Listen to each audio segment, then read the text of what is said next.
Hey guys, today I'm going to show you how to do a realistic portrait painting using both watercolors and colored pencil. So let's talk about materials. For this painting, I'm just using a variety of colors. These are my favorite colors for skin tones and hair. And then I also have my Prismacolor colored pencils, also in skin tones and hair colors. My paper today is Stonehenge cold pressed. It's 7 by 7 inches and it is a block, so it's glued down on two sides. So the paper will not warp or buckle when we apply water. I like to start skin using the wet and wet technique by applying clean water all over the surface, and then I can start dropping in color and it will blend out really nicely on its own. The first color I'm using here is burnt sienna, and I'm just trying to apply a flat wash all over the skin. I am going a little darker using more pigment directly from my palette for areas like the eyelids and underneath the chin and under the nose. But I'm completely avoiding the nose itself and anywhere that's catching the light. You can see I'm watering down the paint a little bit more on the chin and around the cheeks. As this first layer of skin begins to dry, I can move on to the mouth.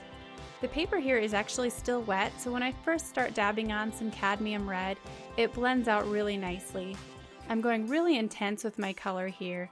And I'm also trying to match my brush strokes with the directions of the lines that I see in the lips. To mix black, I use indigo and burnt umber, and I'm using that black mixture for the eye details, such as the eyelashes, the creases in the eyes, and the eyebrows. I want to make sure with this first wash of watercolor, before doing colored pencil, that I'm just getting all of my values and colors correct.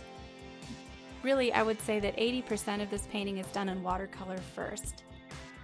For the eyes, I'm using my black mixture of indigo and burnt umber, and just avoiding those highlights, I'm using a really tiny brush here to carefully paint around the white highlights. I'm using that same black mixture for the crease along the lips, and then another intense layer of cadmium red on the upper lip. You can use your small brush to darken up those little creases inside of the lips and paint the shadow under the lower lip as well.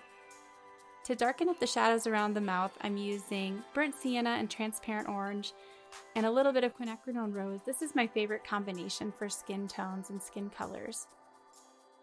I'm adding a really nice pop of cadmium red and transparent orange along the edges of the face, just along the hairline. This is helping it look like shadow where the hair is going to overlap.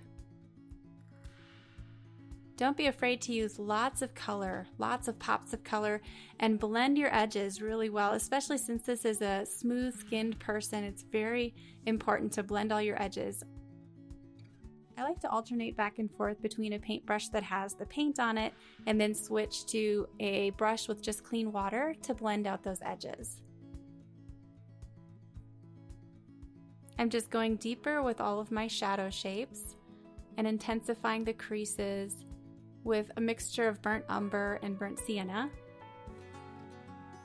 I'm painting the right eye the same way I did with the left, using my indigo and burnt umber mixture for black, and just using a really tiny brush, painting very carefully around my pencil markings.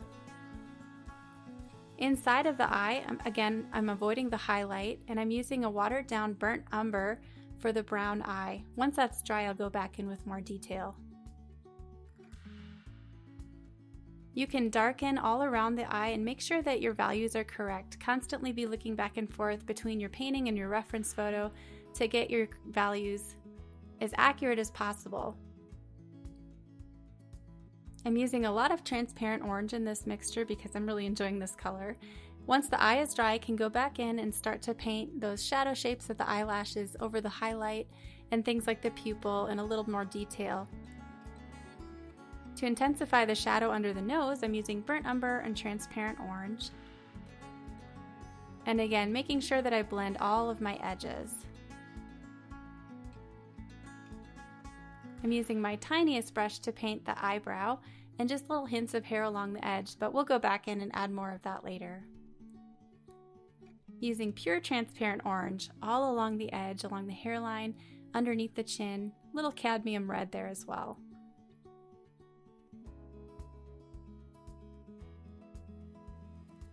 These same colors can be used on fair-skinned people as well. It would just be a more watered down version of your paint.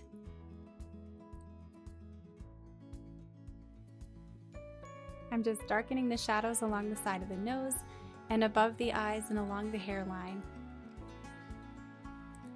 If you're worried about hard edges forming, you can wet an entire area using the wet and wet method again, and just drop in your blocks of color and it will blend out a lot easier that way. I'm adding a little more cadmium red now to the lips and using alizarin crimson to intensify the shadow on the upper lip.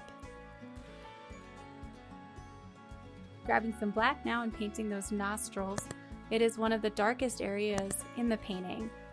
And to darken the shadows around the nostrils, I'm using burnt sienna and a little bit of transparent orange.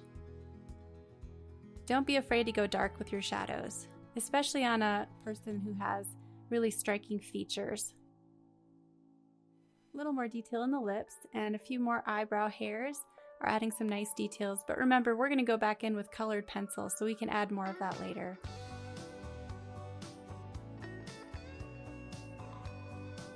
I'm just darkening up along the nose one more time and adding a little bit more shadow along the lips. And one more layer of color on the forehead. I think it was a little bit washed out still.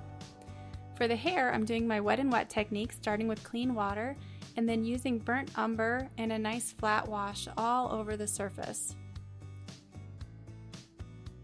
This will serve as a really great starting point for when we add details later.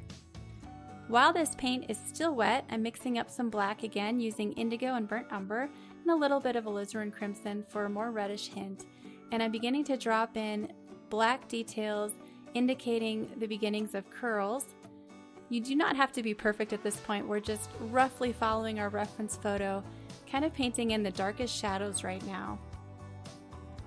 Again, this is all serving as a really nice base layer for when we go back in with colored pencil. Once you're happy with your rough curl shapes, you can start adding in some highlights. I'm using transparent orange here to paint in the highlights. Our model's hair is very, very dark, so we aren't going to have bright white highlights at all in the hair. The lightest values are really just going to be kind of a shade of brown. I'm doing the same thing on the other side, using my transparent orange for the highlights within the hair. And just a few more details, and then we're going to let that dry completely before starting with colored pencils. You can see I'm using an assortment of oranges and yellows, a couple of whites, and I'm starting with my red, and I'm just going to go ahead and add a few more details to the lips. Using a dark brown to intensify some of those creases. The whole purpose of using colored pencils here is to bring in some more texture and detail. So I'm just alternating between different shades of yellow and orange and just adding a lot more texture to the skin. Even with a sharp pencil, it's catching on the surface of the cold pressed paper, which is actually adding some really nice texture for us, almost like using a dry brush technique with watercolor. If the texture gets a little too rough, you can go back in and smooth it out with a lighter color. You can darken some of the shadows along the cheeks and above the eyes. I'm using a mixture of browns and oranges for this. And then using a sharp black pencil, I'm adding the lower lashes beneath the eyes. For the hair, I'm using black and a bunch of different browns and oranges, and I'm just going in and adding some flyaway hairs and some stray hairs to make it look really natural and realistic. You can continue to add more layers to your skin if you feel like it needs to go a little darker or needs more texture.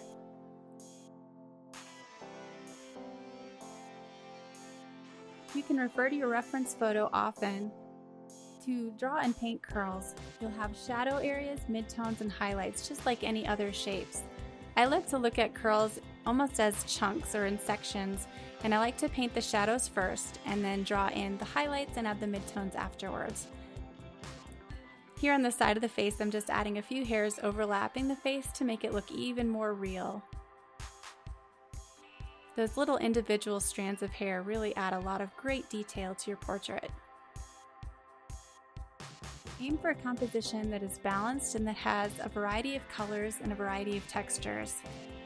I'm using a light gray for some of the brightest highlights in the hair, but I'm not going crazy with those. Her hair is really dark, so we don't want to go too bright with the highlights. You can use a combination of dark purples or even dark blue, a little bit of red and orange. And with that nice base layer of watercolor underneath, it all looks very natural. You can go as detailed or as loose as you want with the hair. It's totally up to you. So with that, you can remove the tape, and here's our finished painting. If you enjoyed this video, please give it a like and check out these other tutorials on portrait painting.